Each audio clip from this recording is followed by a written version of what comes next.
Hello everyone, Tanya Hagery here.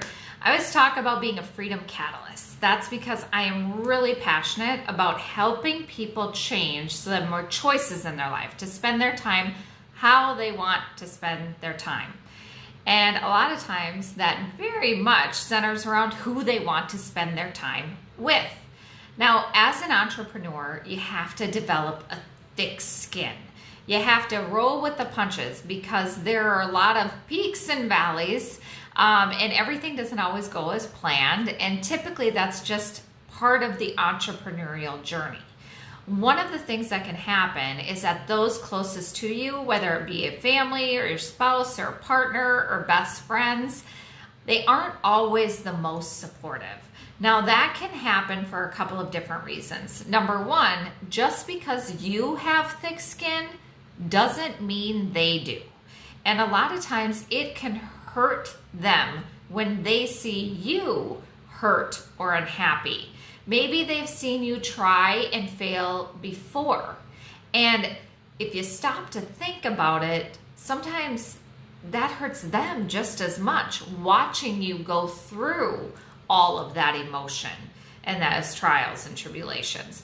So that is something to give thought to.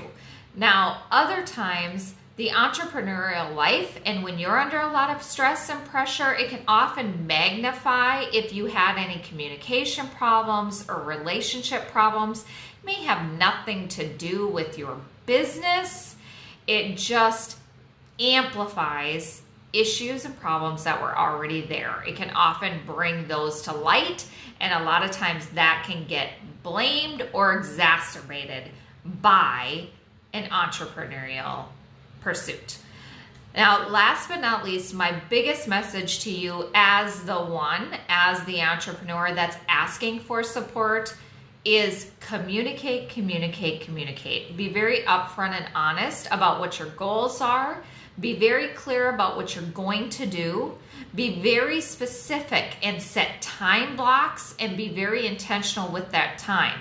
If you're spending time with family, spend time with family and put down your phone. If it's business time, let your family know ahead of time that you're not available at these times and enroll them, get them to buy in and agree to that schedule as well, and then do business without feeling guilty about it. Now, the other part of this is if you say you're going to do something, you actually have to hold yourself accountable to doing it. It can take a lot of willpower to show up for yourself, and when you're an entrepreneur, there's no boss over your shoulder. It takes your own courage. It takes your own gumption. It takes your own vulnerability to actually take action. So if you are taking time away from your family and the people that are important to you, make sure you're making it count. Actually do what you say you're going to do. Hold to those things. And like I said before, talk with them about your goals and really maybe set goals together. If you do a certain thing, hit a certain achievement, or you are accountable to those time blocks that you all agreed upon, then agree upon what the valuable prize, quote unquote, or the time maybe you're going to go to your favorite park or something like that. Maybe when it's a great big darn deal that you've accomplished, you're going to go on a family vacation. And as a family, you decide what that's going to be, because then you're all working towards a common goal, and that can make all the difference. So I hope this helps out make your journey, make your communications a little bit smoother with those they love. They deserve you to be upfront with them and to give them good communication. And never forget that a lot of times they're watching you go through that growth, and growth isn't always easy.